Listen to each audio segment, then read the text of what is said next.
రాజకీయాల్లోకి రాకముందు నుంచి డిప్యూటీ సీఎం పవన్ కళ్యాణ్కు ఉన్న ఫ్యాన్ ఫాలోయింగ్ అంతా ఇంతా కాదు.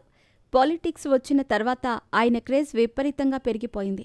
ఎక్కడికి వెళ్లినా పవర్ స్టార్ ఫ్యాన్స్ కనిపిస్తారు. అయితే ఈరోజు పశ్చిమ గోదావరి జిల్లాలో జరిగిన అమరావతి చిత్రకళ వీధి కార్యక్రమానికి కూడా ఆయన అభిమాని వచ్చాడు.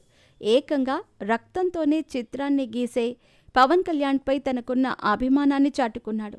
తణుకు మండలం దువ్వ గ్రామానికి చెందిన పండ్రికి వెంకట హరిచరణ్ అనే ఇంటర్మీడియట్ విద్యార్థి డిప్యూటీ సీఎం పవన్ కళ్యాణ్ చిత్రాన్ని రక్తంతో వేశాడు. రాజమహేంద్రవరం జైల్ రోడ్లో శుక్రవారం జరిగిన అమరావతి చిత్రకళ వీధి కార్యక్రమానికి ఆ పెయింటింగ్ని తీసుకొచ్చాడు.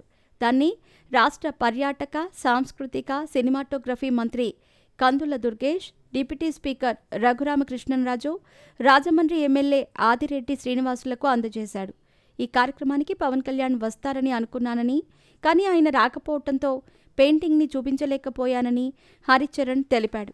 చిన్నతనం నుంచే పవన్ కళ్యాణ్ అంటే చాలా ఇష్టమని చెప్పాడు.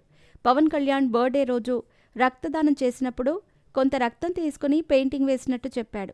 అయితే ఎలాగైనా సరే ఆ పెయింటింగ్ని పవన్ కళ్యాణ్కి అందేలా చేస్తామని మంత్రి కందులు దుర్గేష్ హామీ ఇచ్చాడు. ఇక పవన్ కళ్యాణ్కి సంబంధించిన ఈ పెయింటింగ్ ప్రస్తుతం సోషల్ మీడియాలో తెగ చక్కర్లు కొడుతోంది.